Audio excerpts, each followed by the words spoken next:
Welcome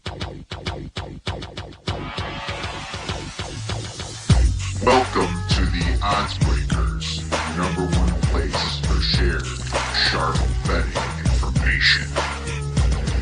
Welcome back to podcast 13 of 2021. I'm your host, Kiev O'Neill. You can follow me on Twitter at OBKiev. Follow us at The Odds Breakers. Follow us on social media /The Odds Breakers. This episode is being brought to you by MyBookie.ag. For a 200% sign-up bonus, please visit MyBookie and use the promo code ODDS200. Terms, conditions, and location apply. If you'd like to help us out with our cost sponsor, the website and the podcast, we'd love to help you out. Please visit theoddsbreakers.com, click shop, and become a member. For $24.99 a month, you can get my premium plays before the line moves. If nothing else, please visit theoddsbreakers.com and become a free picks newsletter subscriber. My friends, we have a fantastic show for you guys. Just a great show. Because we have John Ryan, first-time guest from Wagertalk and Sports Memo, to break down some huge games this weekend. And we also have Erik Haslam from Haslametrics to talk about his amazing predictive site that is growing exponentially. Super excited to get those guys on. Before that, want to quick recap the weekend. Great weekend of sports betting. We hit our UFC dogs plus 450 on the Black Beast, Derek Lewis by KO, and Yana Kunitskaya at plus 230. So really happy about that. We also had Blades on the other end of that Derek Lewis bet, so we can only count it for plus 350. But all in all, didn't have a loser. College basketball was up 7 units, about 7.5 units. Hit our most likely dog. If you watch Better Odds Sports Betting, was Georgetown against Seton Hall, and a bunch of other plays. Had a great Sunday, went undefeated. So, fantastic week. We're going to hopefully do it again for you guys this weekend. Before we get into our amazing guests and plays for this weekend, we have some regression spots for college basketball, like we always try to cover, because these teams are likely to regress back to the mean, whether it's a positive way or a negative way. So let's start out right away with that. College basketball teams' shooting percentage. These are some teams that shot out of their minds that could regress a little bit. Indiana State, 64.8%, when they average 44.3% could regress. Southern Mississippi shot 61%, and they average 43.1%. Of course, I want to keep it around 44 or below for this, because it's not uncommon for a team to shoot great if they're a great shooting team like Colgate that shoots 49.8%, right?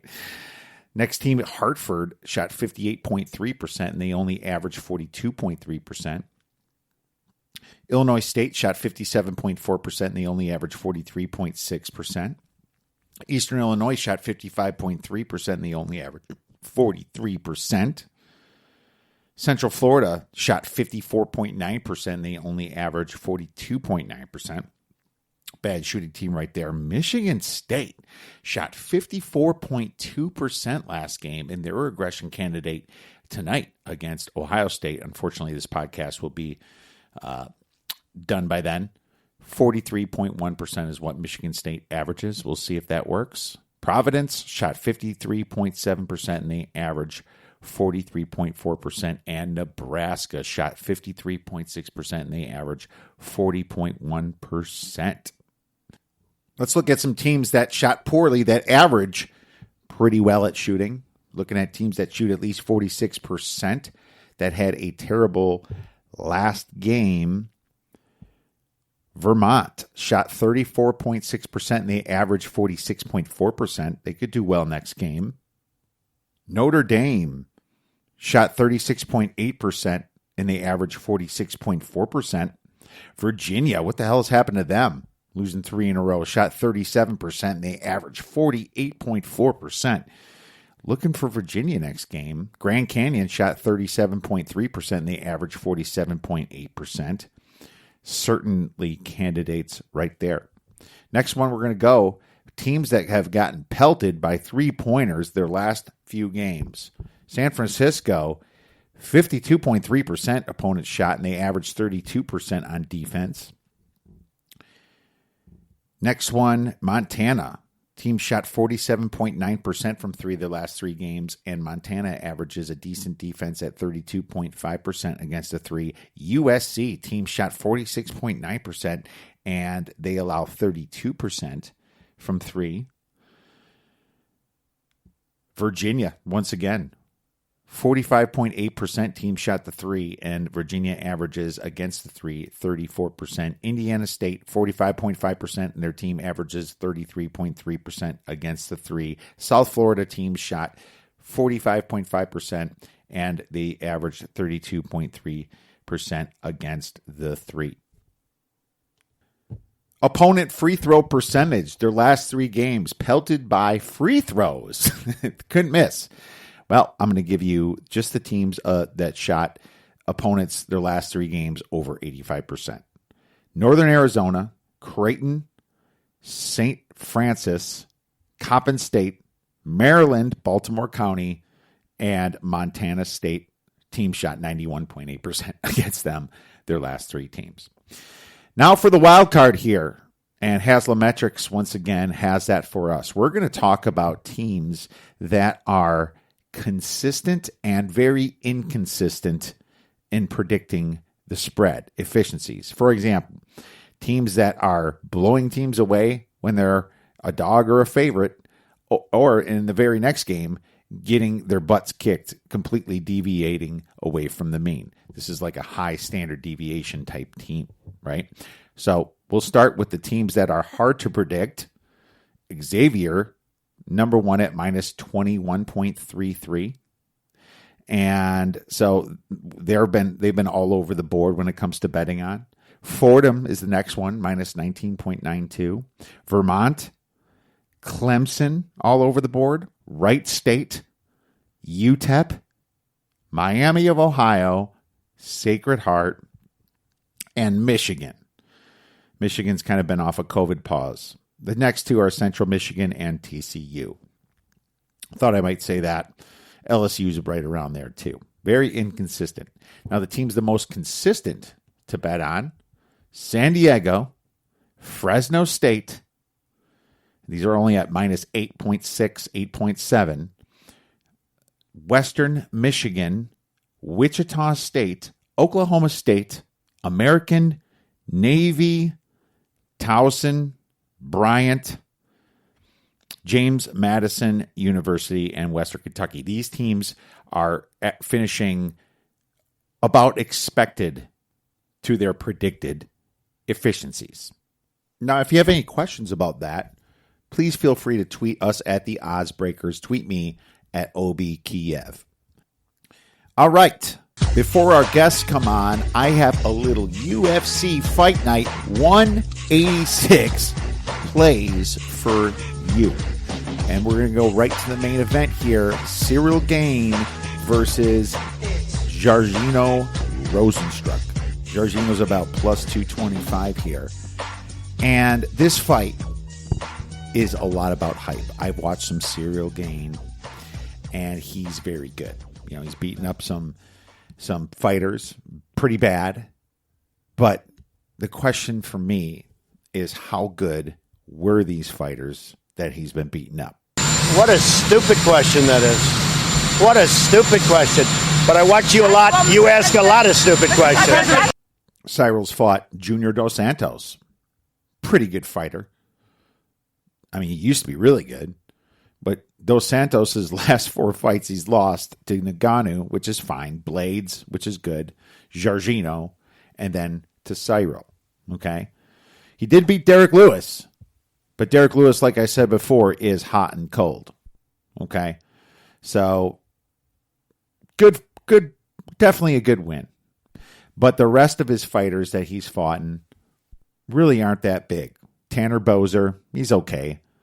Dante Mize, he's not that good. Rafael Pessoa, that was his first UFC fight. So I understand the hype around Cyril, but Jorginho himself also beat Junior Dos Santos pretty easily. And they fight for the same gym. Okay? Jorginho's only loss was to Francis Ngannou. And why are we punishing him this much, putting him at a plus 225 dog when he's beaten the crap out of Alistair Overeem, Andre Arlovsky, Alan Crowder, Junior Albini, much bigger names than Cyril's fought. Okay? Cyril's coming in with all this hype, and he has one good win against a Junior Dos Santos who is 37 years old. I think this fight is mispriced. Cyril is now fighting a man in Jorginho that is a true UFC fighter. What I will say is Cyril has the better ground game according to the metrics, right? He can take some fighters down more. Jorginho doesn't do that much. He's a stand-up fighter. But I don't know if Cyril's going to want to do that. You know, I think he's got could have a little cockiness to him and might just go blow for blow with Jorginho, which is something I definitely do not recommend. Jorginho's got the weight over him, 254 to 247. Cyril's got the reach. Cyril's got more significant strikes landed per minute at 5.6 to 4.0, but his schedule has been that much easier. That much easier. In my opinion, if I'm making this fight line, I'm making Cyril minus 120 to Jorginho plus 100. So this plus 225 is much too big. We are taking Jorginho Rosenstruck for 2 stars, and hopefully we're going to hit a nice big dog on that for this weekend. It's me, I'm a little fucked up maybe, but I'm funny how? I mean funny like I'm a clown, I amuse you. I make you laugh. I'm here to fucking amuse you. What do you mean funny? Funny how? How am I funny? All right, next fight we are going to get into for your free play is a prelim. Ramazan Kiramagomedov. Okay. And, you know, he's a Russian, obviously. Name similar to Khabib Nurmagomedov.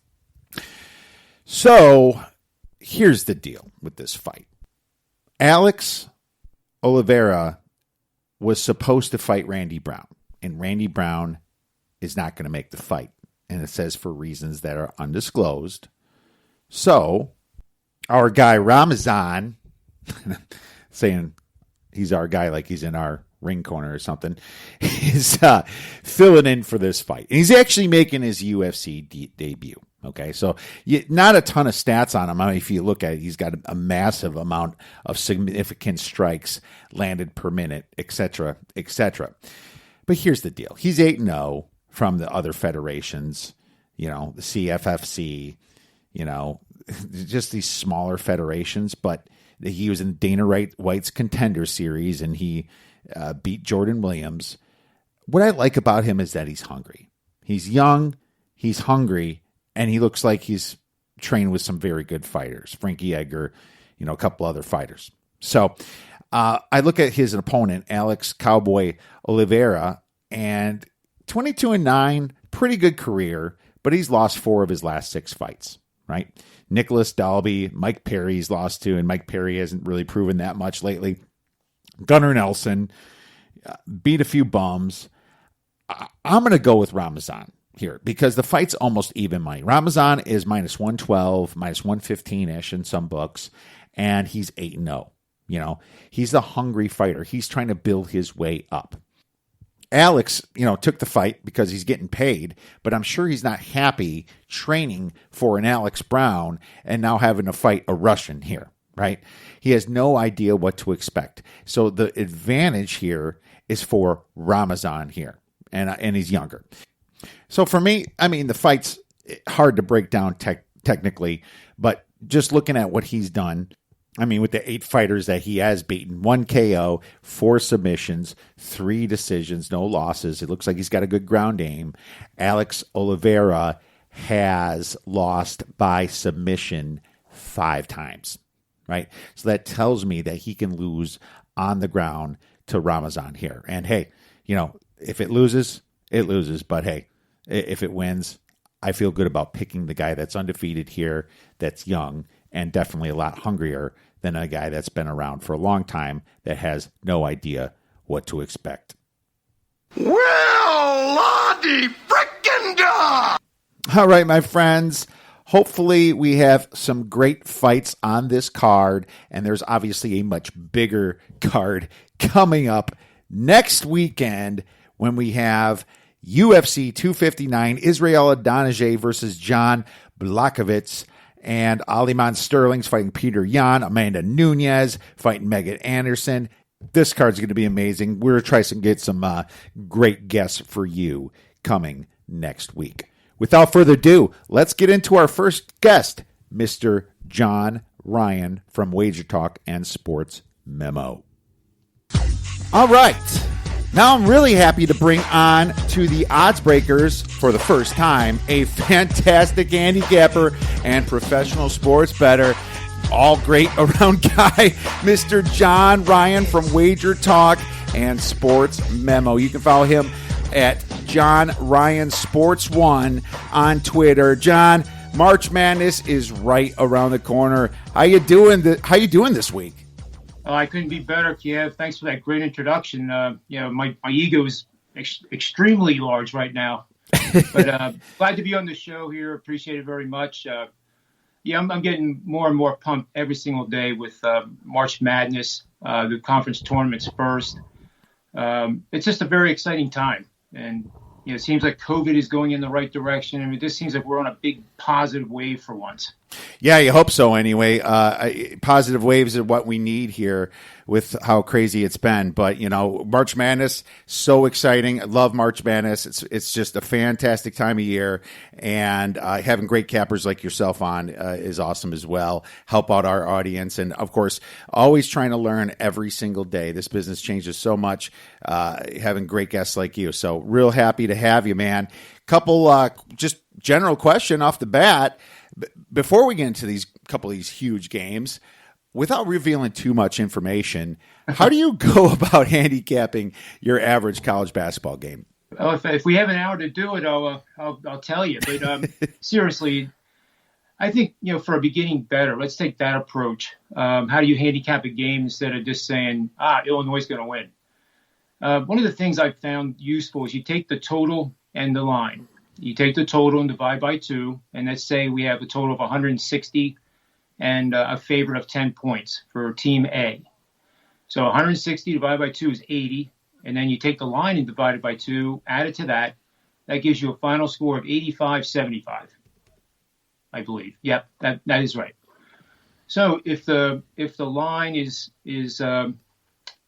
minus 10, and then you go through additional metrics that you can find on a ton of websites that support that team scoring that many points or more, then that would be the beginning of further research. Mm-hmm. So in other words, if I have a team like Iowa, who seems to score more than 80 just about every game, and they're in a line game where it's the market tells you what the final score is going to be, what the expectations are. That's what we're talking about. So if Iowa is expected to score 80 or more, I already know from my database that is a tremendous situation for them. Mm-hmm. So that's the beginning part of it. I also have the Wall Street background. I was in investment banking for 15 years, chief currency strategist. So let's not talk about Bitcoin because it makes me sick. But why does it make you sick? I think it's a big bubble. I really do. I just, it reminds me of some other bubbles I've seen in my life. But, who knows? Maybe it goes to 90,000 before the bubble bursts. But it's friendly to sports betting. Let's just say that. Those credit card fees can get pretty high for people if they're, depositing. So I kind of like that aspect of it. Well, it's interesting we went into this line because I was going to go and talk about this too. Sentiment. Market sentiment in the stock market and market sentiment in sports are exactly the same. And it's important to track that. you'll see these sites that have Wagertalk.com/odds has a very good page, but there's tons of them out there. Mm-hmm. And they'll do the consensus for a lot of offshore books and now the domestic ones that are legal. So you get a feeling of, is the public betting on team A or are they betting on team B? And are they betting with irrational exuberance? So what I mean by that is if you have a game where 75% of the bets are being made on the same team, you generally do not want to be on that side. Not always, but it's beginning part of a handicap. Such as the case is in the market, the stock market. You get tops are formed when the percentage of bulls are 80%, 70, even lower than that. But we're running at about 84% bulls right now, and that's a sign that we're closer to a top than making continued new record highs like yesterday. Mm-hmm. And that's just my opinion. No, you're right. In sports betting, it's the same thing. It's you get these games where the percentage of tickets, percentage of money is too lopsided, and you actually want to be contrarian and target the other team, but then add more research to it, as we're going to do in these breakdowns. But I think sentiment's a very important part, and I've actually gotten away from saying the Joes and pros, which means that the professional bettor is a larger bettor, more significant. The public is, your $10, $20, $50 bets. I've lumped them all together now because there are times where the public and the professionals are on the same team, and that's not necessarily a bad thing. I think as we get bigger and bigger and bigger with the numbers of people betting, with the numbers of states increasing, it's going to make more and more sense to get away from your dissecting public and professional bettor.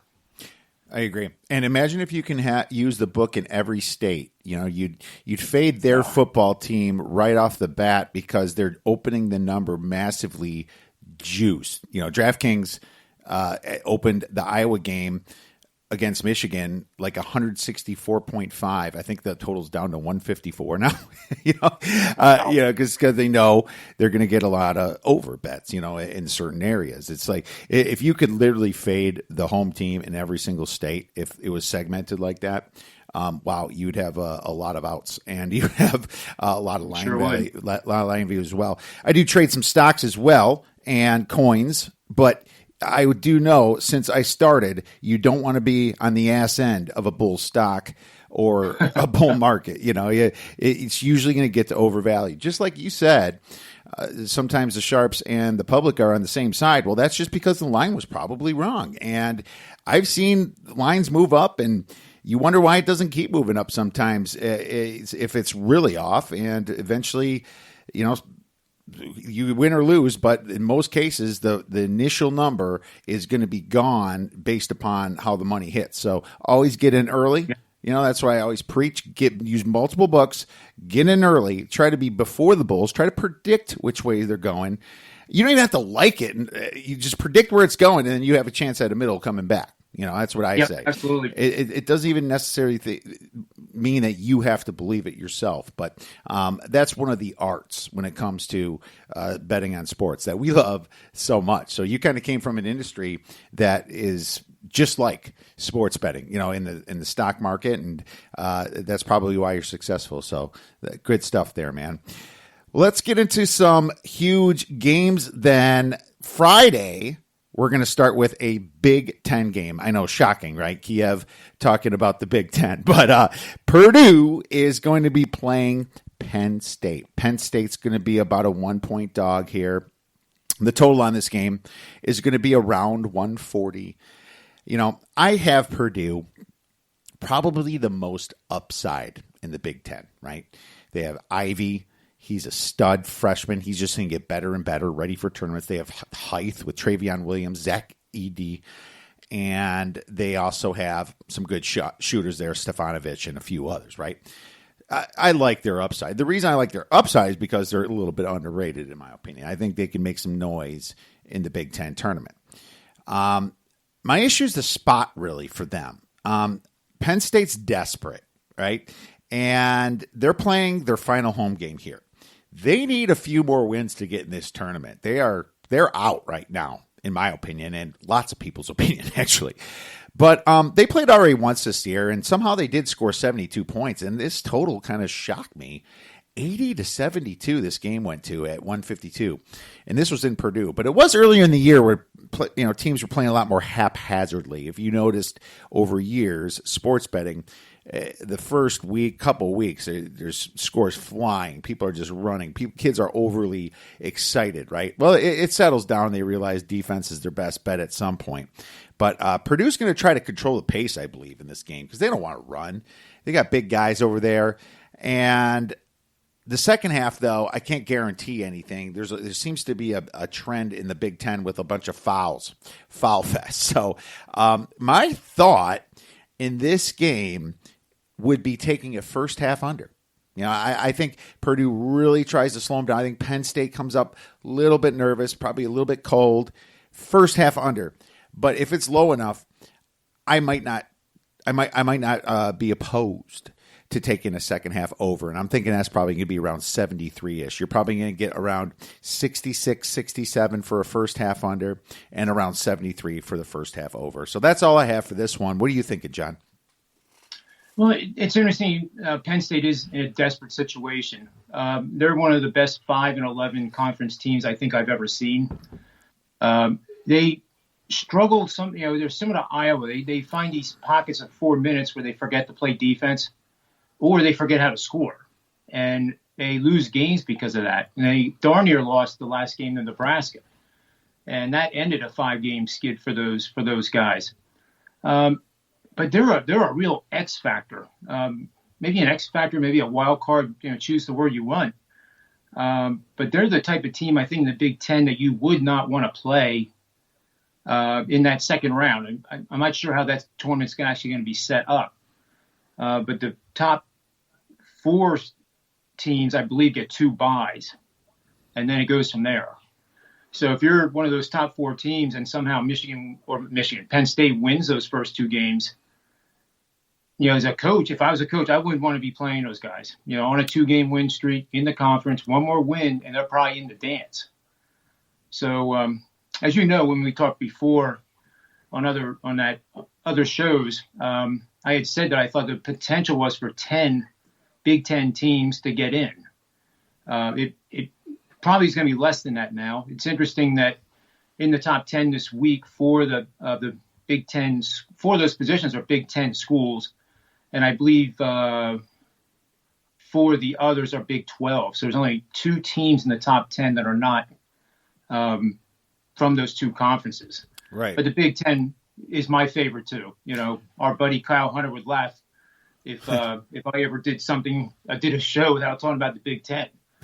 But in this matchup, I'm leaning already on Penn State. The pace of play is going to be controlled by Purdue. I think you're definitely right on that. But there's a lot of other things coming off this last game. So in the last game, they had Marion Jones with a career-high 29 points. He was 8 for 18 shooting, made 6 threes. The kid from Nebraska actually set the franchise scoring record. I think he had 41 or 42, and he had 29 at halftime. 28 at halftime he had on just 14 shots. I mean, think about that one. That's a hell of a performance. Mm-hmm. Penn State's used 3 lineups this year. This new one, I don't know. It's Brockington, Dredd, Harrar, Jones, and Wheeler. Seth Lundy is the guy on the team that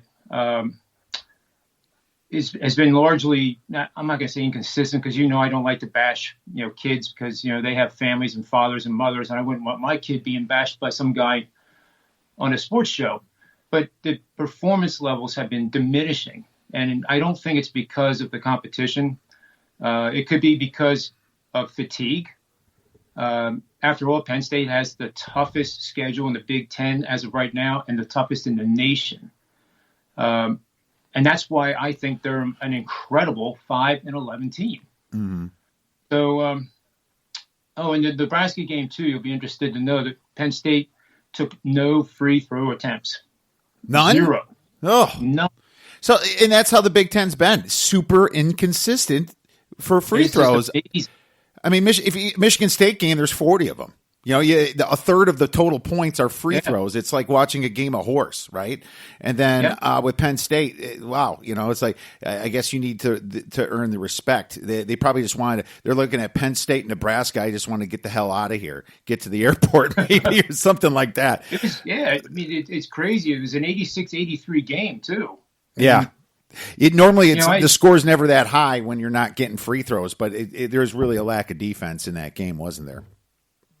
Yeah, I mean, it made no sense. It seemed, a little biased. But you may want to know that has happened 3 times in the last 15 years in the Big Ten.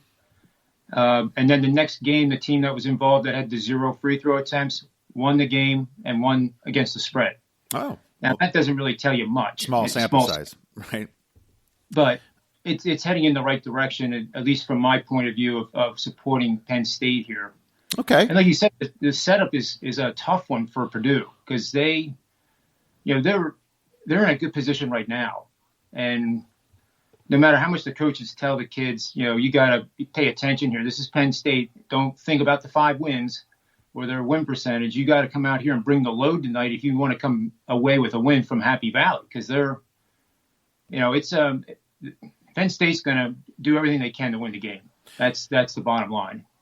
Yeah, they're desperate, and that's kind of my point. What worries me is I just like Purdue so much from a skill factor, from a talent perspective. I like Harrar a lot for Penn State. He's really shocked me, but the loss of Mike Watkins and Lamar Stevens from last year, I think it really kind of reared its ugly face in a way. So let's I'm going to do my first half under, possibly second half over. You like this Penn State, so we'll put that one in the books. Let's move on to the next game. We're looking at Saturday here, and that's what people are listening for. What am I going to do on Saturday? I'm not going to work.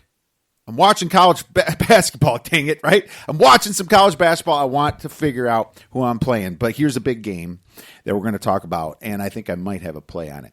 And this is Texas versus Texas Tech. Texas Tech's going to be laying about 2 points. It's not going to be 3. And if it is 3, you better wait on it. Total on this is 138. Texas, they were in a massive funk a few weeks ago, losing to both Oklahomas, Baylor, which is understandable. Which was about 3 weeks ago, actually, because they were in a COVID pause 3.5 weeks ago. And then they barely got by Kansas State. But at the same time, they're kind of back. They won a few games now. But the funk must be contagious. It seems to be hopping around the Big 12 because now Texas Tech caught it. It's a pandemic in the Big 12. They just dropped 3 games in a row, and now Texas Tech is the desperate team. I like desperate teams, baby. I love desperate teams in general. The Longhorns, they have that nice big win against Kansas.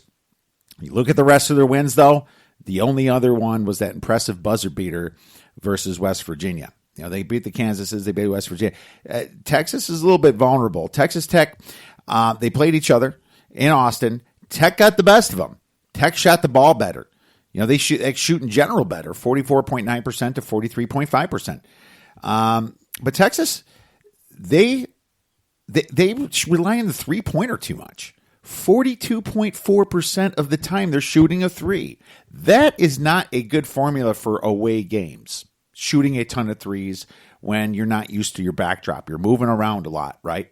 So, Texas has the better field goal percentage, 45 to 43. I think I said Texas Tech did. But Texas Tech is the desperate team with Chris Beard. And I have to look at the coaches, and I'm sorry, Chris Beard is the better coach here, in my opinion. And, Texas, they do have – I thought they did – get a good job in getting Shaka Smart. And Shaka Smart is from one of my hometowns in Wisconsin. But Chris Beard in this situation is somebody I think that you want to back. From the free throw line, I do like Texas Tech here. I like the fact that it's going to be under 2 or under 3. But Texas Tech's got the better assisted turnover ratio. And I know you love that, John, and that's why I'm bringing that up. 1.2 to 0.9. So I think this is a time where the Red Raiders play ball control. They're careful. I think they get the W here, and I'll lean to the under. I'm going to go with Texas Tech -2 for at least 1.5 stars. Yeah, I'm with you on the side too. I think this is the type of game that Texas Tech could possibly win by double digits because the matchup advantages are pretty huge. The Texas defense is pretty decent in the opponent assist to turnover ratio because you can take that offensively and make it defensively. And they're 13th nationally at .687, but recent performance doesn't reflect that. So, and then the other reality is, guess who is number 2 in opponent assist to turnover ratio? Texas Tech. Mm-hmm. So Texas Tech has a big edge there, even though Texas is 13th. And then overall, as you mentioned, Texas is 186 in assist to turnover, and Texas Tech is, I believe, 80th.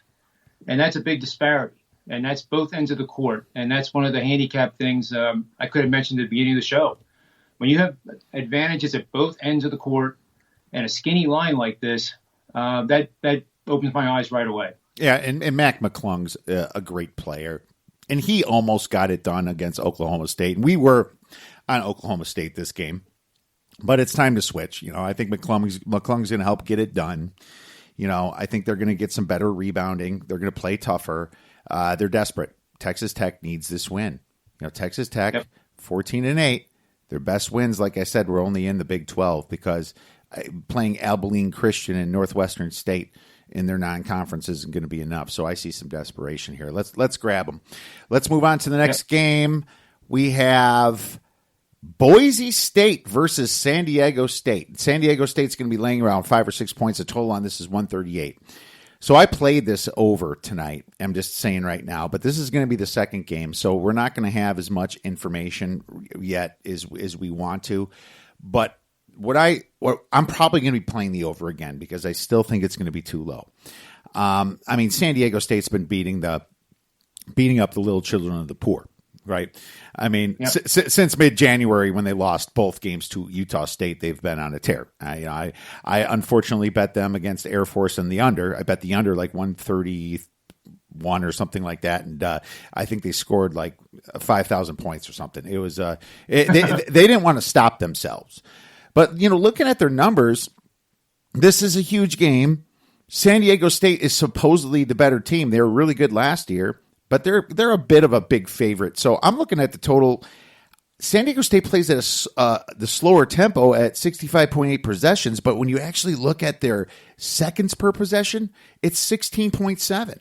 The tempo looks slower because their defense is so good against the other team. Now they're finally playing a team that can ball with them a little bit in Boise State. But the same thing could be said for Boise State. 68.9 possessions per game. But they're number 1 in the conference in seconds per possession, 16.3. So I'm taking the over here at 138, and I think it's going to go over tonight. And if it doesn't, I even like it more for Saturday. But I'm going to expect it to be a little bit higher than that.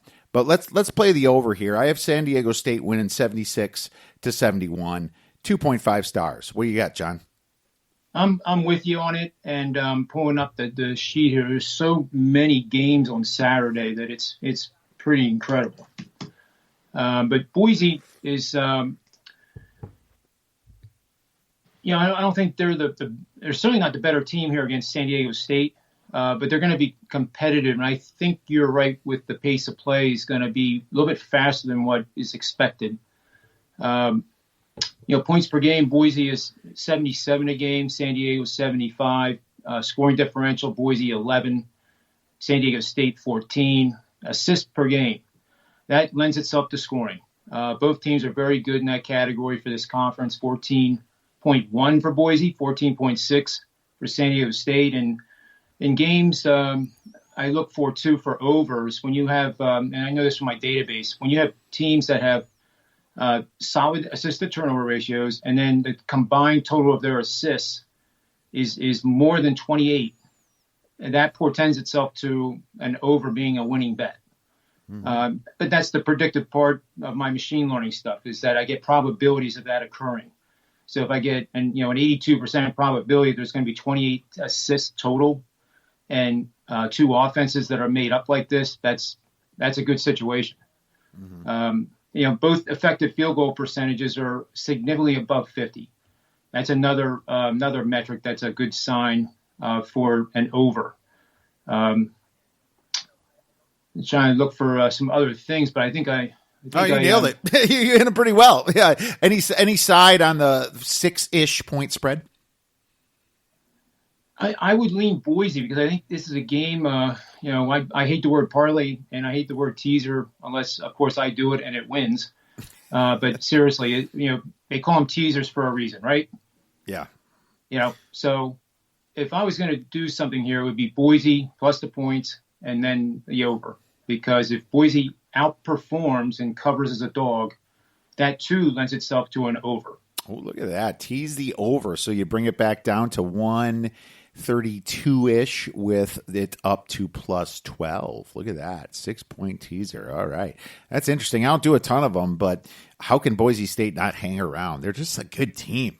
Boise State's really well-rounded. The 6 is probably right, but interesting that you have a teaser. I rarely ever teach college basketball, but I kind of like what you're going on that. So it's interesting. I really like the over here, so we'll take that over for Saturday as well. And to just clarify, I would make the over my first bet, and if I was going to do the teaser or parlay, I actually would choose the parlay using the money line and the over. Money line. That gives you the best value, and if it's a small line of say 7.5 or less, the probability that if the dog outperforms, the dog might just win. So over time, we don't know what's going to happen in this game, but over time, if I steadily do that, it's gonna add some money to the bottom line. All right, fantastic stuff, man. We have a couple minutes left. Do you have any games that you want to talk about? Yeah, there was one on the schedule for I believe tomorrow night with Loyola Chicago, and let me just get this guy up here because and that's what's great about these shows. You mentioned about, education and learning things from other people. Well, one of our good friends, Kyle Hunter, got me on the Loyola Chicago bandwagon. And as soon as I can find this game here for tomorrow night. Was it from our show before, Better Odds Sports Betting, where when he says he has Loyola like 20 million to 1 to win the NCAA tournament? Yeah, well, I have him now at 50 to 1.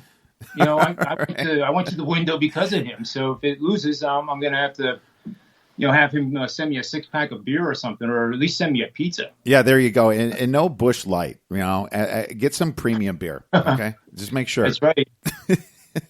I'm still trying to find this game here. Yeah, Loyola versus Southern Illinois, I think, is what you're talking about. They have a back. There it is. They have a back-to-back this weekend. The spread is probably going to be Loyola by about 11. 21 points. Southern Illinois is not exactly, they haven't had a great year. I think they've had a few injuries, but Loyola is, the team to beat, obviously. And the Missouri Valley, they did have that hiccup against Drake, but it was after they blew out Drake, and that was totally understandable. Then all of a sudden they have another hiccup against Valpo. Valpo is almost shocked them. I think that happens with teams, but it happened to happen late for Loyola. The question is, they've had 9 days of rest, and let's see what happens. What do you have for this one? Even though it's a huge amount of points to be giving up, there's a monumental difference between these two teams. I could go down the board and just read them off. For example, Southern Illinois, 298th in offensive scoring, 242nd average scoring margin, 130th in assists. That's kind of average. 338 in total rebounding per game. Their assist to turnovers is pretty good. It's 84th. 1.145. But then we go to the Loyola side of the offense, and they played at a slower pace, but they're extraordinarily efficient. It's almost like an Iowa team, and I know Iowa's been in kind of a funk, but maybe when they beat Michigan tonight, this is being recorded on Thursday, and I do have a play on Iowa. Oh, look at that.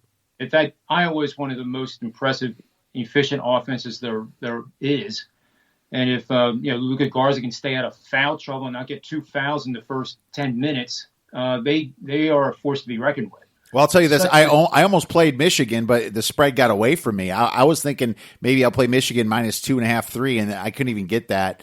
I couldn't get it quick enough to give out to anybody, but now it's at 5. So, yeah, I'd start looking at the Iowa way myself at that number. Yeah, I like that game. I mean, who knows? I mean, like we say, one game to the next, we don't know what's really going to happen. It's over time is how you win and make money in this thing. Right. But Loyola is a similar team. It's going to be interesting in the tournament whether they can compete with the big boys. And, from studying them now, thanks to you and Kyle, I think they can. But this is a game where, it's not one they have to show up focused and, ready to, let it all out. It's just a mismatch of great proportions. It's almost like watching Gonzaga play, Santa Clara out in their conference, and they're favored by 30, and they win by 50. So in this situation, Loyola has some very good offensive metrics. Assist to turnover, they're 23rd. They're number 9 effective field goal percentage, and then adjusted for strength of opposition to make all the conferences equal and all the opponents equal, they're 14th. So it's not because they're playing in a weak conference. Let's see, what else do we have here? Shooting efficiency. Again, opponent adjusted, conference adjusted. They are 11th in the nation against a Southern Illinois team that opponent adjusted is 180th. Defensively in shooting efficiency, Loyola, Illinois, 12th nationally. That is matched up against that offense I just mentioned of 120th ranked. On the other side of the court, you have the number 8 shooting efficiency team in Loyola going against the number 305 defensive opponent shooting efficiency team in Southern Illinois. So, yeah, you said it was probably going to be about 20-21. Oh, it's 21 points was what KenPom shows. So they do go by KenPom. Yep, I would. That's not going to be near enough. Lay the wood. Lay it down. Lay the points, baby. All right. I get nervous when I lay that many points. I'm usually the other way around. I take the dogs. If you change their name to Gonzaga, then it's just like, oh my God, that's way too low. So just think of it like that, right? That's true. No, man, I'm with you. The thing about, Southern Illinois is they're done. It doesn't matter. They're not making any tournaments, really. They're not going to really improve their seed that much in their conference. I don't think they're going to put much of an effort here. They just have too many conference losses. They had an easy non-conference, and somehow they had that nice win against Butler. But I see what you're saying. Loyola, this could be a time where Loyola is still trying to vie for tournament position while, their opponent, Southern Illinois, is out.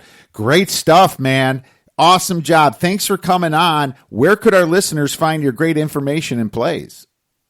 Well, over at sportsmemo.com and wagertalk.com, and also the Twitter feed, you can send me a direct message. I'm one of the guys that I like getting to know my followers, listeners, because that makes us better in providing the information that makes us all better. So, feel free to send me a direct message on Twitter, and be glad to talk to you about subscriptions and packages. I'm doing pretty good right now. I'm on a 10-4 run this week in NBA and college hoops. College hoops for the last 101, I've hit 62%.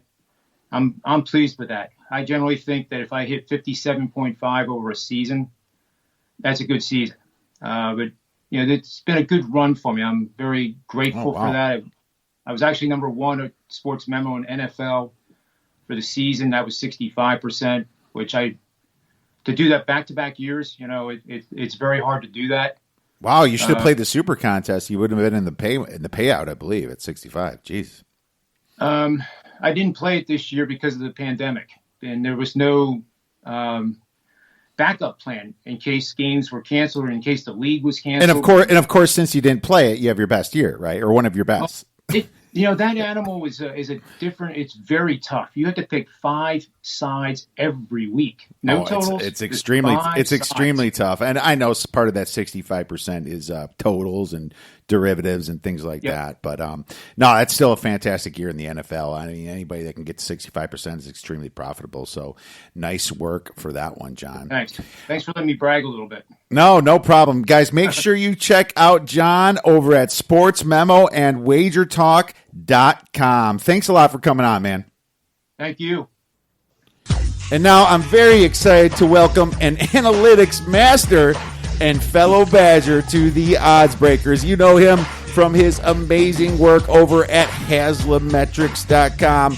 Very pleased to introduce Mr. Erik Haslam from Haslametrics. You can follow him on Twitter at Haslametrics. Erik, how you doing up there? You're not freezing, are you? No, actually, it's a heat wave now. We had our 10, 15 below zero a couple weeks ago. Now all of a sudden it's like 40 degrees here, so it's like shirt and shorts weather. Oh, man. man. You're not dying getting the mail out at the street anymore. So I remember my days in Madison, man. The first warm day, everyone's on a patio bar, and and if it was like here out west, you'd still be wearing like your winter stuff on. No baby outside. So I know how that is, man. It's in your blood. It's the first day of warmth. It's exciting when that happens. You know it's going to come cold again, but you know spring is near. It's kind of like the groundhog in itself, man. But it's always cruel. And March is when you get the taste of like 60-degree weather, and then you're like, oh, here comes April, here comes 70, and then you get nothing but 35 and slush. Exactly. It never fails. Oh, man, it sure doesn't. But that means March Madness is right around the corner, yes, sir. And we love ourselves some March Madness here. I've been following you for a while now. Your site is getting more and more popular, Erik. Read your bio and everything. Obviously, it's so great to hear that we probably live like 2 miles from each other for years and probably have met each other in passing. Who knows? But the fact that you're such an analytics guy and have such a great product out here, I want to learn a little bit about what you're doing there, man.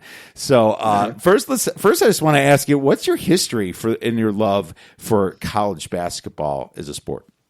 Oh, when I really fell in love with the game, it started with March Madness, and I can tell you the year. It was 1990, and I think it was probably the first time I ever got involved in the brackets. And remember, that was the year right after Hank Gathers had passed away tragically for Loyola Marymount, and I loved that Loyola Marymount team. I still watch those videos on YouTube, and there were so many great games that year with the Loyola Marymount's and the Georgia Techs and the Michigan States and UNLV and Duke.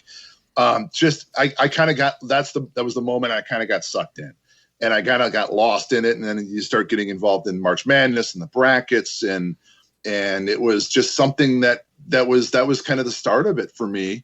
And then it kind of grew from there. And then by the time I was going to college in the mid 90s, if you remember then, 92, 93, you didn't have the internet at that point. No, so not at all. The best I could do, I would be the first one run into that to the newspaper stand.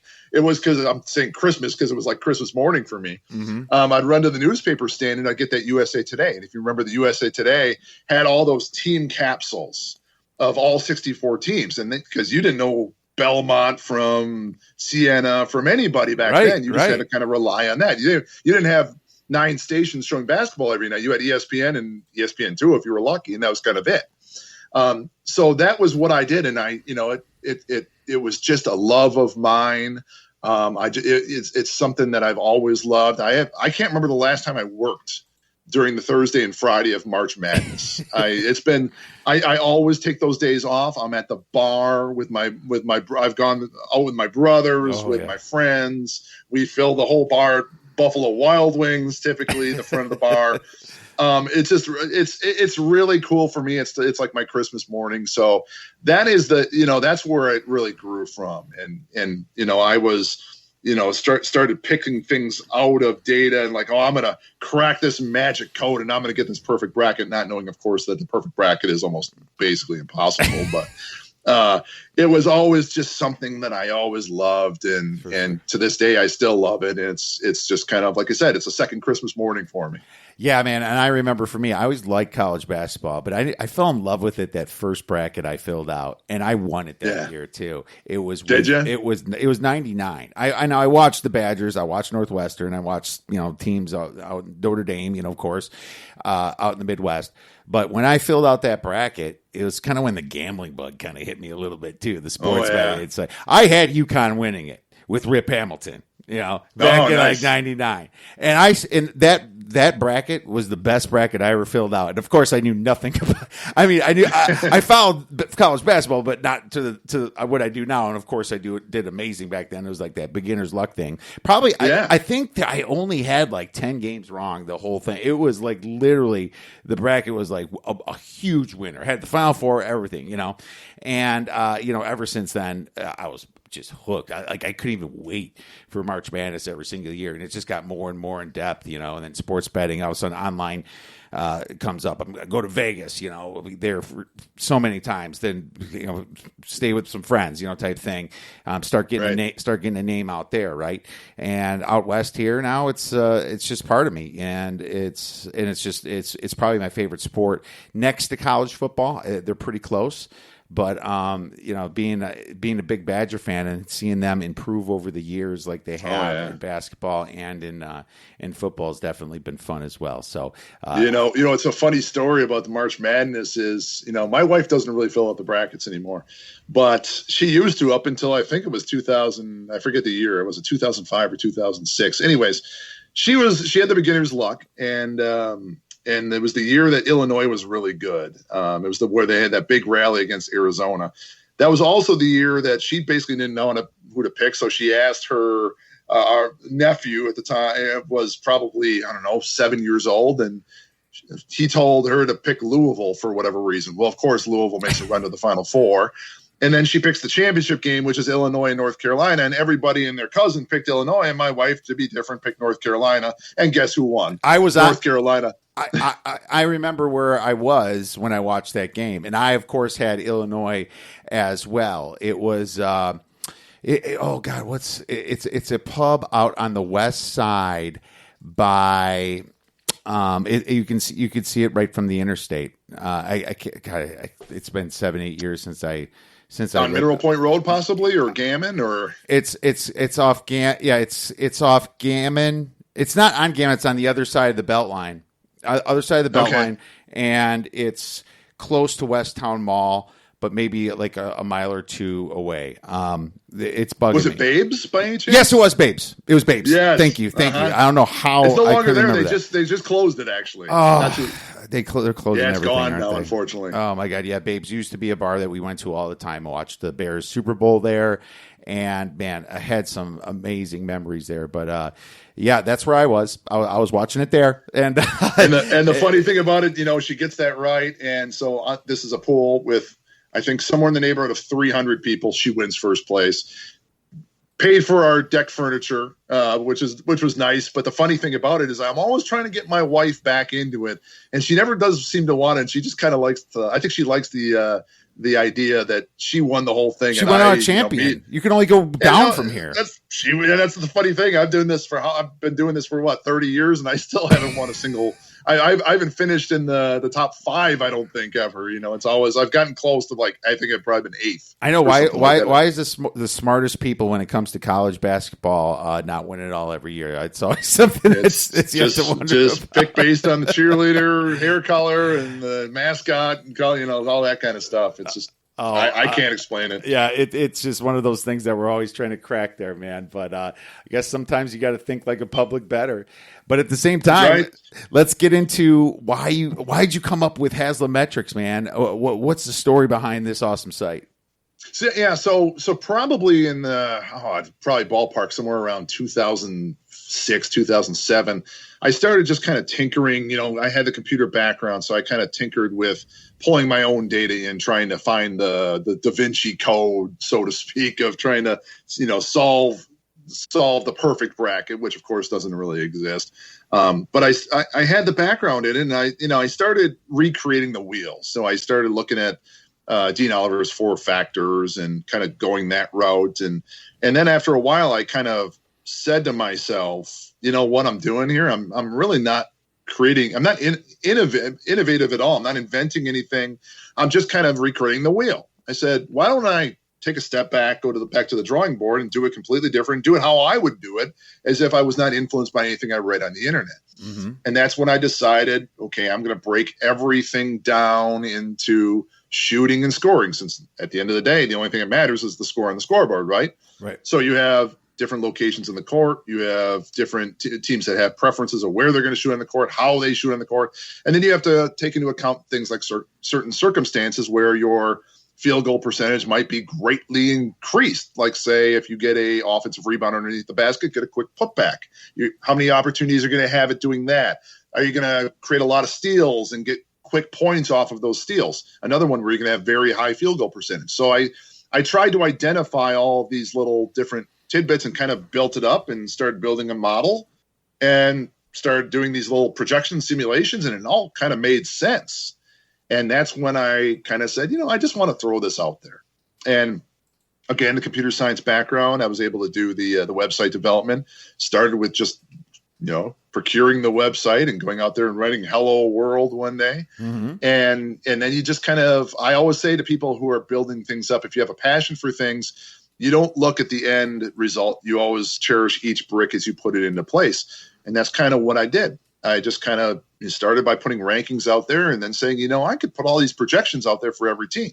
Well, you do that. You know what I want to do? I want to write an automated game summary so that people who don't understand the numbers can go to a page and get something written in the English language to tell them what these teams' fingerprints are. Did that. You start adding things like momentum and consistency. Hey, I could do bracketology. Start doing that. And the next thing you know, after you've placed all these bricks and bricks and bricks, you stand back one day and you look and go, wow, I kind of built a castle. Yes. And so that was just kind of the fun of it. And then I think you mixed it with the fact that I jumped on Twitter a few years later, and that's where I built up a following. And I love that because I think Haslametrics, the website, gives me a channel, a topic to discuss. Mm-hmm. And I love going out there and talking with people. I think Twitter has a tendency to be a cesspool a lot of the time. But during college basketball season, I find it much more uplifting. I have a lot of people, a lot of regulars. We have a lot of inside jokes. We have a lot of fun with it. We keep it light. We don't take it too serious. So it's just kind of one of those things over the last, I'd say, 7 years, the ball got rolling with Haslametrics in 2014. And here we are in 2021. And, there's still things I want to do, still things I want to accomplish. I've always had a hankering to jump into college football. When I did a little rebranding, got a new logo, I had a buddy of mine create the basketball, but there is a football version as well. So if I ever decide to go that route, I may do that. I don't know. We'll have to see what the off season brings, but it's just one of those things. It's just kind of fun, and it really gets you more involved in the game and gets you more involved with the different fans and people out there. It's a lot of fun for me. Oh, it's pure fun for you because, you definitely have a passion for it because I know you sports bet some, but you didn't do it because of sports betting. You did it because you wanted something perfect to predict games just in general, to be right about it. Now, how perfect is that for sports bettors to see this and to use this kind of stuff, And that was what's funny because as we discussed earlier, it was never my intention to jump in the gambling industry. And it was always like I just kind of wanted to do it. It was the honest truth was I wanted to win my bracketology competition. That's all it was. And, there were some thoughts of, okay, I'll help out some teams while I'm doing it. And I did some scouting for different teams with like Wisconsin and Seattle and Southeastern Louisiana.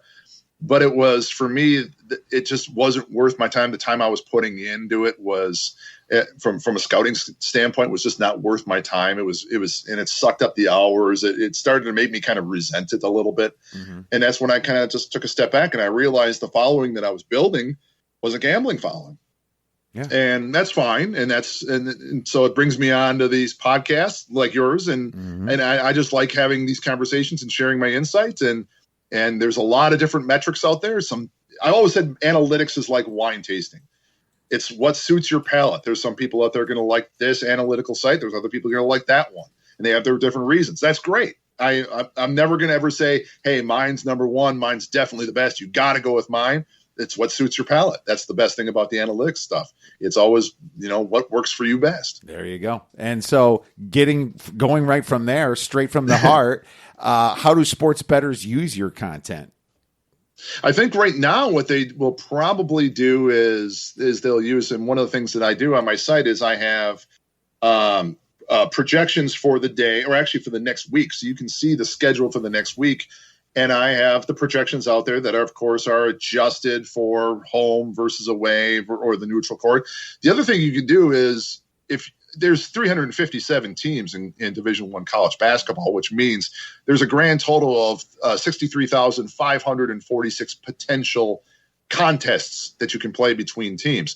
You can go out there on my site and you can simulate any of those games. So if you want to see how Gonzaga is going to would do against Alabama on Alabama's home court, you can plug that in, see what the potential result would be.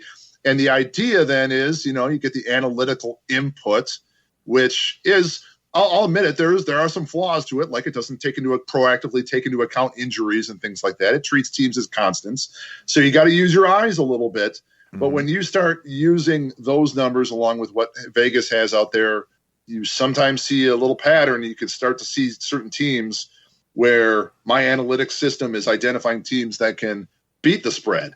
And I think of one earlier this season that was on a nice roll was Toledo. Toledo was a team that really repeatedly beat the Vegas spread. So that's the idea behind it, is, just try to look at this and try to find where there's some value there. And then I use my site sometimes as I think that's a good bet. I'm going to look at my site and then kind of use that as a confirmation of sorts to say, I think that's the way I want to go. Well, not just that, your site can take hypotheticals of any team.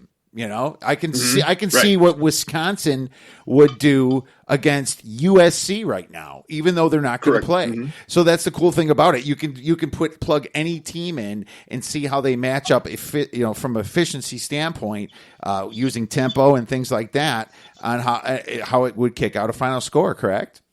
That's correct, and that's one of the things I was talking about. A game that everybody's pining to see right now is Gonzaga and Baylor. Now, we may never see that, but I can tell you, just based on, and this is before Gonzaga's result tonight, that Gonzaga had built up such a space between themselves and Baylor that on a neutral court right now, Gonzaga would be a 5.5-point favorite over Baylor.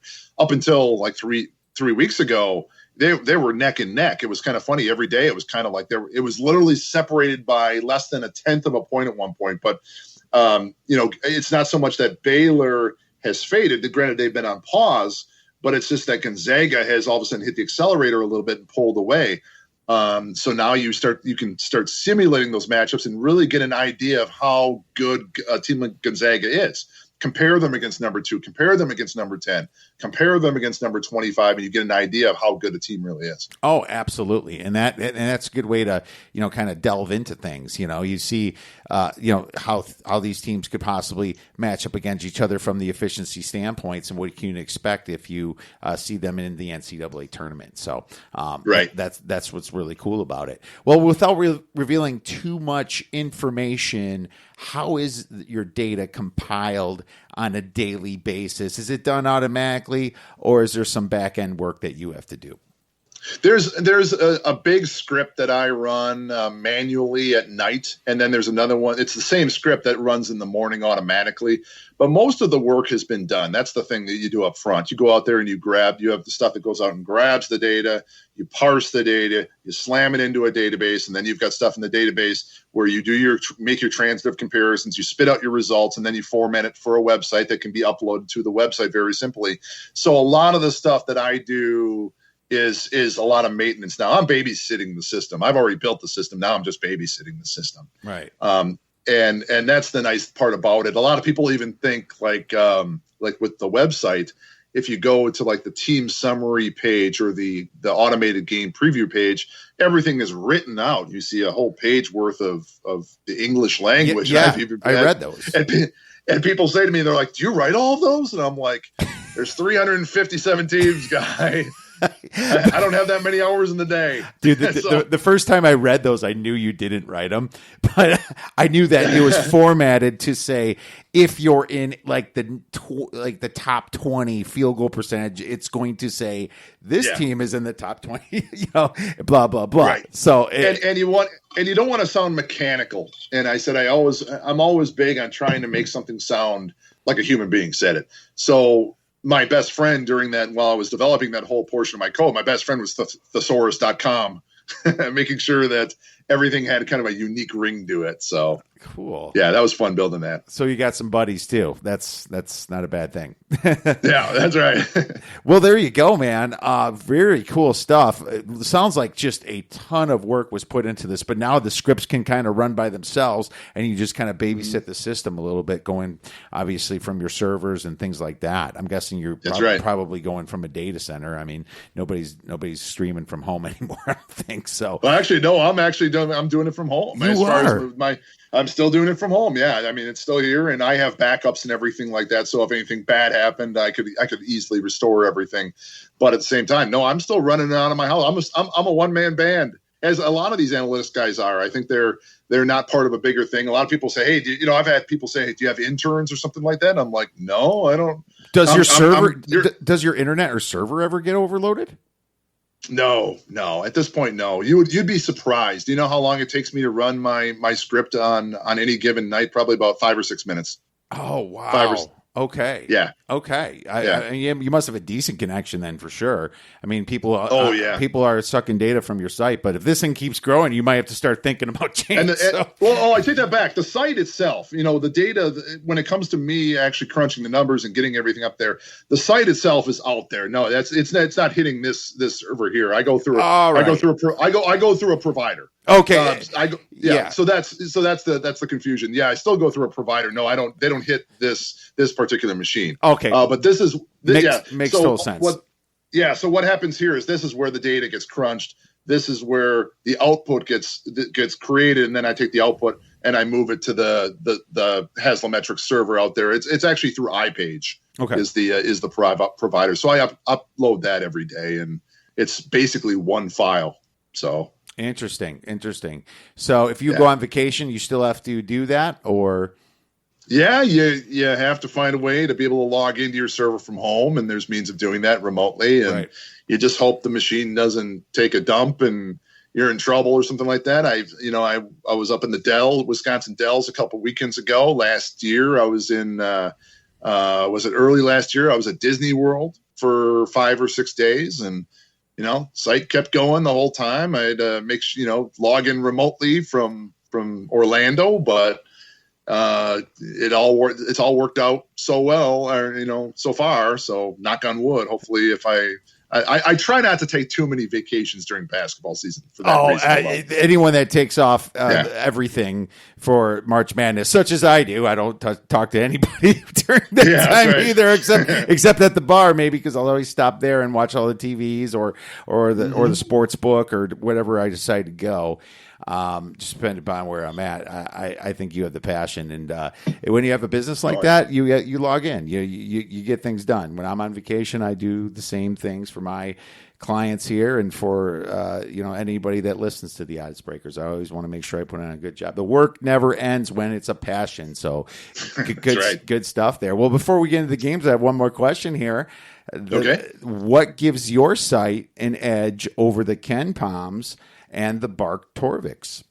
And that's a tough one because I don't necessarily know what goes into their models, and I think everybody kind of does it their own way. One of the things that I tried to do up front was, whereas I think a lot of people just kind of jumped right into box score data, I wanted to get a little bit more information, and sometimes in the box score data, you just couldn't get everything you could out of the play-by-play logs. So that's when I started ripping out the play-by-play logs instead of the box score data so I could get some information. For example, in a box score, you're going to see 3-pointers, you're going to see 2-pointers, but you're not going to be able to tell where these 2-point shots are coming from. And that's where the play-by-play logs are going to use language like layups, dunks, tip-ins, jumpers, 3-point jumpers. Mm-hmm. I can separate these into different groups, and I can separate the near proximity shots from the mid-range shots. You put your faith in the scorekeepers that they're actually going to do it right, and that's a concern. But at the same time, most of the time, the data is going to be valid, and you're able to separate things that way from the play-by-play logs. The other thing play-by-play logs allowed me to do was come up with when a game, and you'll anybody who knows me on Twitter has heard my hashtag of #analyticallyfinal, which is when a game is mathematically decided. It's an offshoot of an old Bill James algorithm that says based on your lead and the amount of time left in the game, when is a game mathematically over when you would say that, okay, this other team's not going to catch up. Mm-hmm.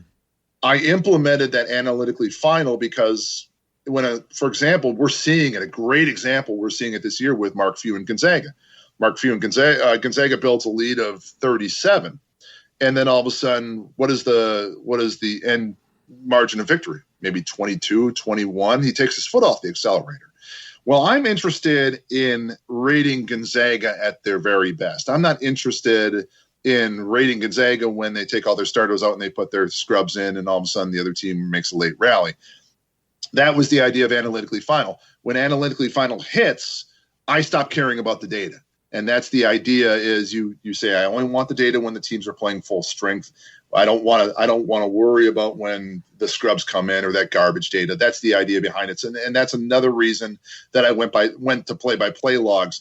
I don't know how many analytics experts are doing it that way, but I just decided to go that route because I thought it was going to be a more accurate model at the end. So does that mean that you're going to have a bigger spread for Gonzaga, even though you know that they're going to take their foot off the gas? So it does. Mm-hmm.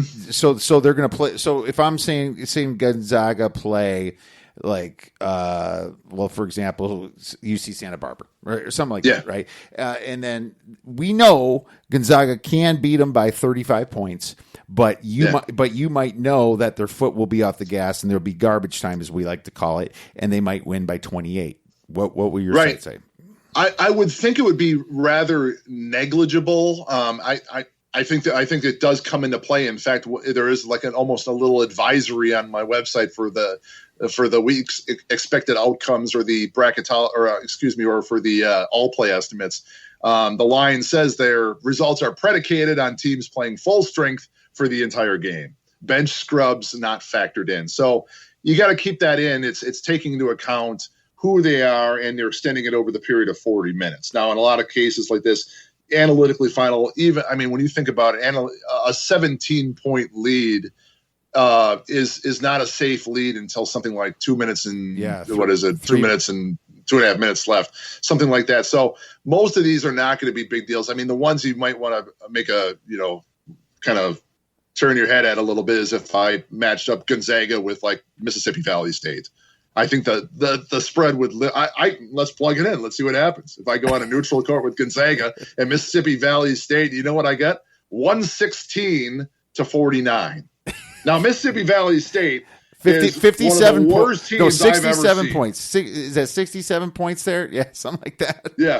Yeah. Now, would that actually happen? I honestly don't know. Mississippi, I think Few really has a little bit of mercy with what he does, and you've seen this before. I think he would know up front that, this is good. He could probably play his third string guys and bury Mississippi Valley State. Gonzaga is probably maybe the best team I've seen in the last 7 years. Mississippi Valley State might be the worst team I've seen in the last 7 years. So when I look at those numbers, if Gonzaga was so motivated, I think they could cover that in a heartbeat. But teams like Gonzaga with Mark Few, he's known to kind of get as far as he needs to go, and then he kind of takes the foot off the gas. Teams like Baylor, they might keep the foot a little. They might have a little bit more of a lead foot, and they might let off a little less than Few would. Well, first of all, I love the way you do it because you're not going to get the true matchup when they get to the tournament against other good teams where they might not be able to take their foot off the gas because they might win by 8-9 points. Somebody that's using the analytics of Gonzaga's full game is understating them. Right? They're understating them because they're using the garbage time when they're actually more efficient, right? Yes. So correct. So that's the important thing that we have to look at. So I like that. So if I'm using your site and I know it's a big spread in either direction, then it's probably something that I have to understand it's going to be overstated, So and when you have those big spreads, I don't chase those anyways. I got a buddy of mine, Connor Hope, who says, if you're betting on anything over, it's like 35, you're asking for trouble. I kind of agree with him. You got to know the team you're betting on. I think I've had more success. I've tried it before, Gonzaga, and I've gotten burned by Gonzaga. Mm-hmm. Baylor, and I said Baylor I've been more successful with, but you've seen it time and time again, and people stay away from Gonzaga for that reason. And I think Vegas is kind of understands that. It's really tricky with Gonzaga if they can build a I think if they hit that analytically final later in the game, you're in good shape. But the problem is when they hit that analytically final with about 9 to go, but you're like, oh man, you know if he was going to take his foot off the gas, especially when you got the over. yes, exactly. So I get what you're saying there. Well, let me real quick. You have a measurement that I love, and it talks about how teams do, and it's in your fingerprint when you click on the fingerprint, how teams do away from home, and it's with respect to how they perform really at home, and I like how it says away from home because a lot of those sites just have don't count the neutral as away from home. I like how you count the neutral as away from home because that's what it is. And guess what the NCAA tournament is? It's neutral court. This is these are the numbers that I want to see for that, and I love it. Now, my question is, when you're actually having, and you don't have to reveal too much information, of course, but when you are predicting games, would a team like Minnesota on the road would they be adjusted for because they suck on the road? No, I actually did not go that route. My original model tried that, but because the sample size can actually be pretty small, I mean, when you think of it, like how many away games some of these teams have right now, it's not that many. And when you have a small sample size, it really skews the results. Not to say that, Minnesota's been worse than others, but when it comes to the model, I just kind of thought I'd end up chasing the numbers maybe a little bit too far. So what I did is I kind of go with a blanket across the board adjustment for home court, away court, neutral court kind of thing. And this is where I always kind of say, I encourage people. There's a lot of people who don't believe in analytics whatsoever. There's a lot of people who go all in on analytics. I am going to be the most 50-50 guy you're ever going to see. I always say that analytics is a piece of evidence at a crime scene. It's not an open and shut case. You still got to use your eyes, use your ears. So I'm a big fan of the eye test, but at the same time, I think you have to mix in the analytics and try to get all the information you can at the same time. I think that's the best way to evaluate these situations. Oh, yeah, absolutely. And the fact that you show this data is something that you should look at, because, you might think about backing Louisville on the road, which is a really bad road team, and you look at your spread set up, and you're like, okay, well, this is what the spread should be. I'm going to compare Torvik, Ken Pom, and Haslametrics. And then I look, and all of a sudden it says they're terrible on the frickin' road. Then I don't bet them. Or maybe if I was thinking about betting the other side and I see that, I'm going to be like, okay, well, this is a go to bet the other side. So at least you provide that data. A lot of the other sites don't.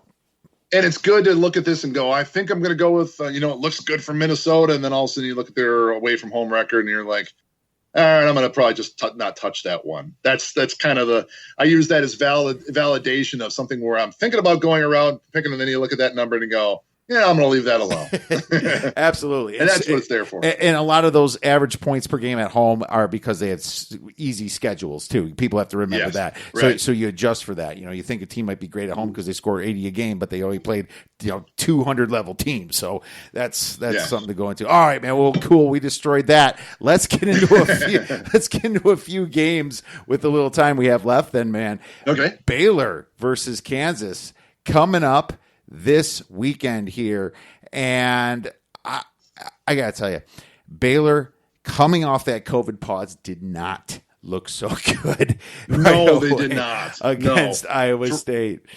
And one thing that people have to look at is that when the first time they played Iowa State, it wasn't that great either. They only beat the worst team in the Big 12 by 11 points. So you also got to wonder if they have their number. So I'm going to tell you what's going to happen, Erik. Everyone's going to bet on Kansas. All right. Us sports bettors can have tunnel vision sometimes. We're going to go in there and thinking that, I'm the only one that knows that, Baylor, second game off the COVID pause, this is a perfect spot for Kansas. Well, everybody's freaking thinking that, pal. I mean, we have to realize that we are becoming the public bettor in that stance. So I'm going to tell you, this line's going to get pounded down, and there's got to be some point where there's a buy on. Now, that doesn't necessarily mean I have to buy Baylor here, but one thing I will say is the total of this game is going to be about 144, and I think the under here is kind of a free roll. And the reason it is a free roll is because if Baylor does shoot bad, like everybody's saying, Well, there you go. The under could hit just as easily as them not covering the spread. I mean, what if Kansas shooting bad, right? But at the same time, if Baylor's shooting good, that stifling defense still could shut down Kansas, right? And you could still hit the under. So it's kind of almost a free roll here to take the under. And, when they're zigging, I don't want to be zigging. I want to be zagging. I think that I think the under is a safer play here. And one thing about Kansas, they've been really creeping up. I mean, they're really creeping up. I think they're number 9 or 10 here on Haslametrics for defensive efficiency here. So I think they're 10, like one different from you on KenPom, and they've been kind of slowing it down a little bit here too. Kansas has been that desperate team, just like you're seeing Duke and Michigan State right now. All of a sudden, the big names are just blowing up here at the end of February. But I'm liking the under 144. What are your thoughts on this one? Well, I have the same thing right now. The projection we have right now is about Baylor by about 6.5, and I think the over/under I got at 143, so it matches with your under 144. I agree with you about Baylor. It's a 3-week pause. They looked asleep at times against Iowa State. It's really tough to bet against guys. I mean that three-headed monster of Butler, Teague, and Mitchell averaging 43 points a game. You got to keep in mind too that that this Baylor team. Won 4 in a row before that awful game against Iowa State. The average margin of victory in those 4 games was 22 points a game. They just shoot so well. They hit the offensive glass so well with Vital, and my favorite name in college basketball, Jonathan Chamwa Chachwa, which might actually, he's injured, so he may not be playing in this game. So you got to factor that in as well. Kansas is a team that I've always thought has been really resilient. This was a team that I thought they lost their bread and butter last year, being with Devon Dotson and Doka Azubuike. They've been resilient. They've fallen behind to Gonzaga, rallied and came back in that game strong. Fell behind to Baylor, came back strong. They had won 5 in a row before that tough overtime loss to Texas. They beat Oklahoma State. They beat Texas Tech.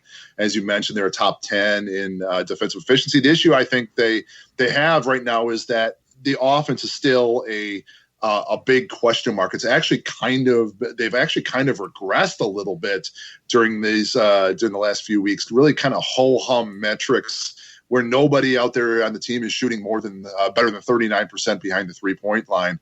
That creates a little bit of a problem for them. I like Baylor in this game. I think that they right the ship here. Like I said, I don't know what the spread is. I'm not aware of what it is, but like right now we're picking it at right around 6.5 for Baylor, and the over/under is at currently about 143. All right. Well, there you go, man. So great points there. And the other name that we like to say is Mamukalashvili from Seattle. So he's another fun one there, too. Or Bezhanishvili, or my favorite name last year was always John Axel Goodmanson. That was always my favorite Axel name last year. Goodmanson. There you go, man. Yeah. these names are so fun to say, and they are. Sometimes you get caught up, but all in good fun. Try UFC, man. I tell you that it gets a little bit more. Oh man, I can't imagine. More challenging. Well, hey, we skipped over a Friday game. I totally forgot. Michigan State, Michigan's going to be playing. No. That one's Saturday. Richmond is going to be playing St. Louis. So I skipped over that. So we will. I thought you said Michigan, not Richmond. I did. Okay. Michigan, Indiana's next, but I just skipped over that. Richmond versus St. Louis. St. Louis is going to be about 3 points here. The total about a favorite of 3. Total about 145. Both of these teams are vying for decent seeds in the Atlantic 10 here. Haslametrics has St. Louis winning by 5.5. And St. Louis, they haven't been who they've been, since COVID. No, they haven't. 4-4 in their conference. And I also love your momentum thing that you show. You show teams that are not doing well. You show teams that are having the momentum. So another great sign of a great site there. Richmond, better offense, 19th in field goal percentage on Haslametrics, while St. Louis has been, good on defense, 26th in opponent field goal percentage versus the average opponent. So your field goal percentage isn't straight field goal percentage. It's your field goal percentage rating versus the average opponent, like it should be. On the other side of the coin, the Billikens, they rank 76 at 46% shooting versus the average opponent. But the Spiders' defense, that's pretty bad, man. They allow 45.6% field goal percentage versus average, and that ranks 260th in the nation here. So their defense is pretty bad. They have to be hitting to win these games. But as far as rebounding the ball, St. Louis has a very big advantage here, 39.3 rebounds to 30.4. So absolutely. Big discrepancy. If Richmond can't hit, they're not cleaning up their own messes. I don't like that at all. This is making me lean to St. Louis. I do have St. Louis 76 to 72 with some upside. I lean to the over 2. What are your thoughts? Well, at this point, I think it's going to be I really think it's kind of a borderline play-in game at this point. I think St. Louis was kind of one of the every year my website has a bunch of darlings in November and in December, and St. Louis was one of those. This was actually a top 5 team with a limited sample set in middle of December, but that's because they had the efficiency margins were so blown out of the water. They just beat the hell out of everybody early on. They beat LSU too, I think. So yes, they did, and they got to 11-3, and they were really good. They got that win. They hang their hat on that LSU win, but then all of a sudden you get thumped. It's unfortunate, like you said, they cooled off. They got thumped by Dayton. You lose at VCU, who's a good team, but you lose to a VCU team without Bones Highland, and that was kind of a surprise. As I said, this is a team that is top 15 in field goal attempt rate. The metrics that I have that are used to measure second chances, they're top 15 there as well. So they shoot the ball relatively well. They're not a 3-point team. They're very interior focused. As far as Richmond goes, this is a team that are going to hang their hat on 2 wins, the Loyola win and the Kentucky win. But at the same time, the problem and the reason why they're not probably more in the field for the field of 68 is they have those 2 terrible losses, one to Hofstra and the awful one to LaSalle. That being said, overall, they're still a very consistent team. I love, if you haven't watched Richmond, Chris Mooney runs a really nice offense.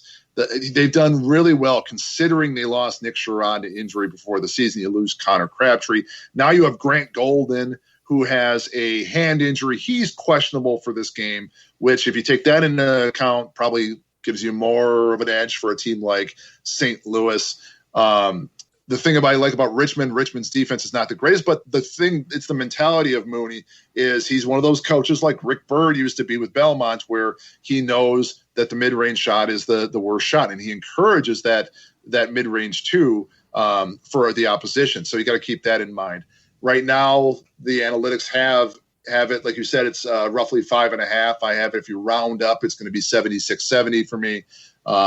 That would be the over-under would be, I'm looking at this right now, I think it's 146.5 is what I have right now for that one. So, opportunity for St. Louis to jump back in the field of 68. I think both of them are probably in trouble. My analytics really like Richmond. I put them in the field of 68, but that might actually be one of the very few. I always have like the flies in the ointment when it comes to my bracketology. One of them is Richmond. Most people probably have them out. Probably I have them a little bit in. St. Louis is also a little bit on the outside. I think both of these teams really need this win bad. So you look at this and say, who has that home court advantage? St. Louis has it. I'd probably go with the Billikens here. So you have them as one of the final at-large teams to come in, right?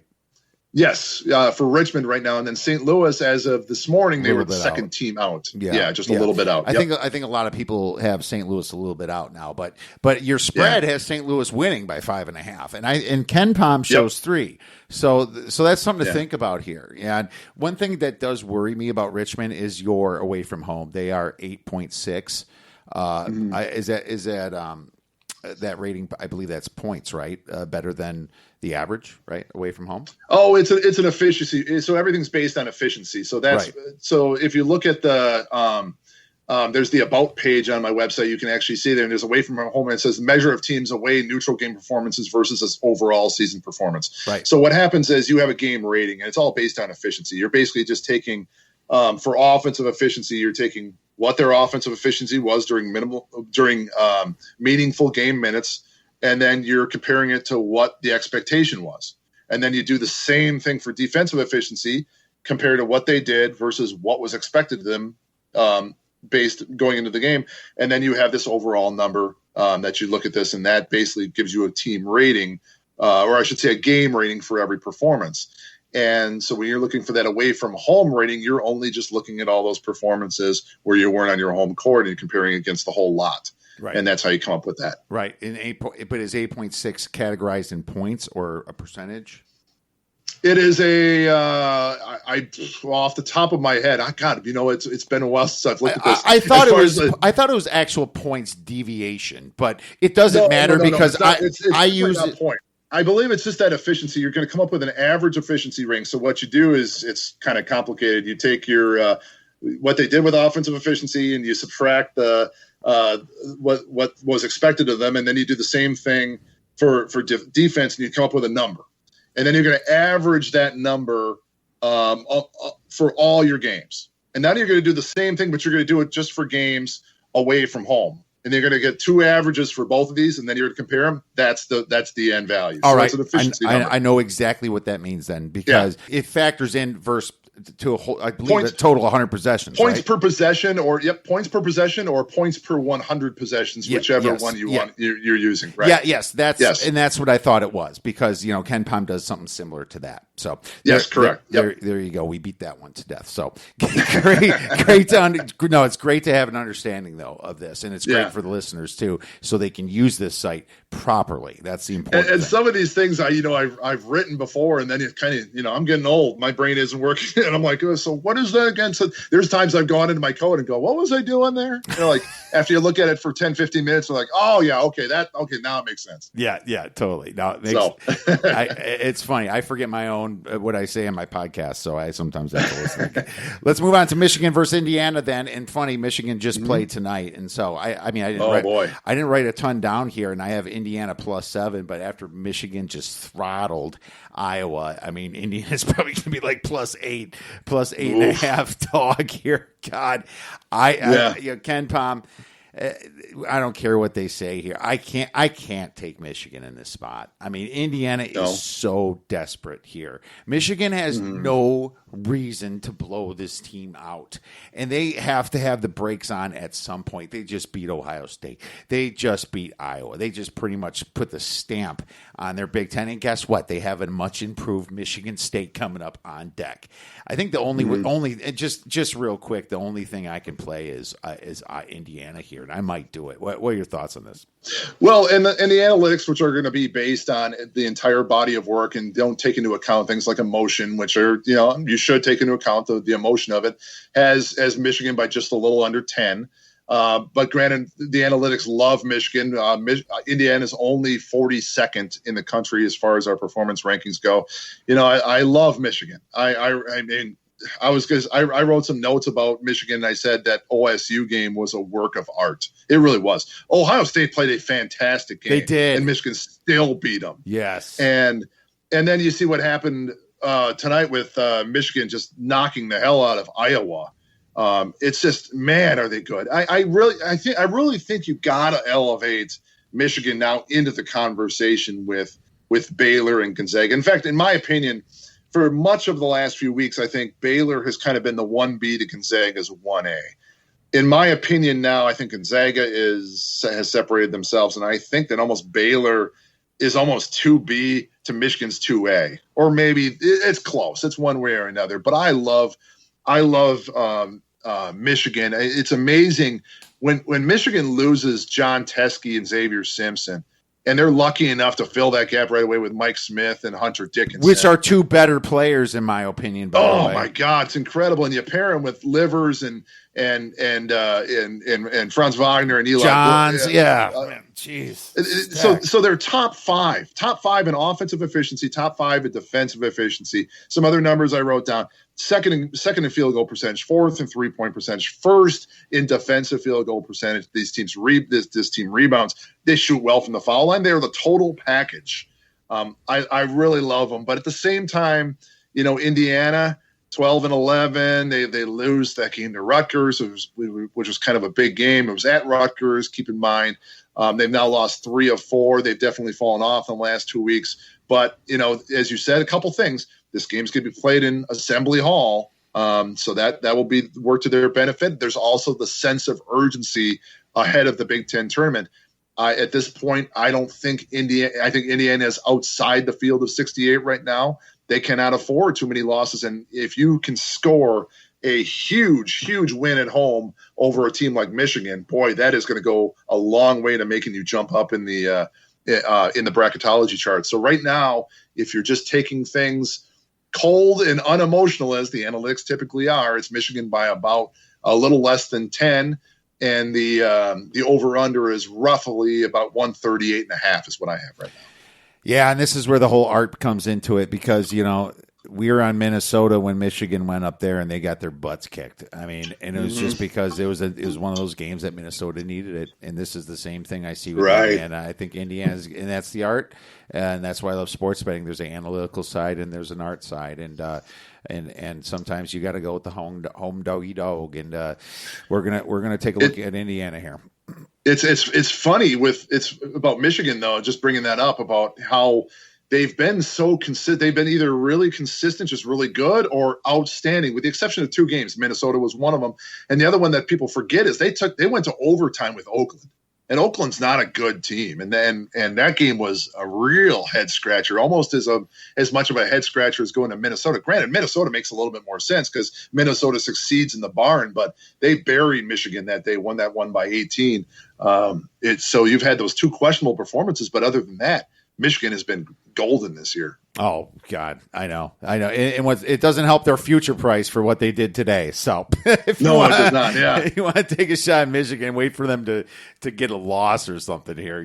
I think when the sun rises tomorrow, I think they're going to be my number 2 team in my analytics. I think I said they haven't been in my top 2 since I think it was like January 13th or something like that. But knowing the gap that existed between Michigan and Baylor coming into the day, and knowing what Michigan just did to Iowa, who was, I think, my number 4 team. Yeah, I got a feeling that Michigan's going to be number 2 tomorrow. All right, man. Well, I got to tell you, we covered a ton in the time that we had, and we are out of time, Erik. Where can our listeners go to check out your information, use it, and make a donation? If you guys want to come out to Haslametrics.com, out there I have my ratings, my rankings, my bracketology, and all my projections out there.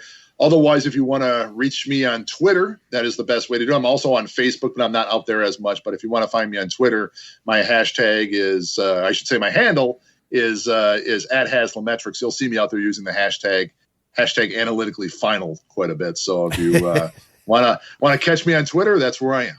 Well, we learned a ton today, Erik. That is just your information is amazing, your work ethic's amazing, and your passion for the game is phenomenal. Thank you so much for coming on the Odds Breakers, man. I'll be tweeting at you. Have a great weekend enjoying these games. Be good, brother. Thanks for having me on. All right, that was Erik Haslam. Make sure you check him out at Haslametrics. Everyone, thank you so much for listening to this podcast. Have a great rest of your week, and remember to go get some winners.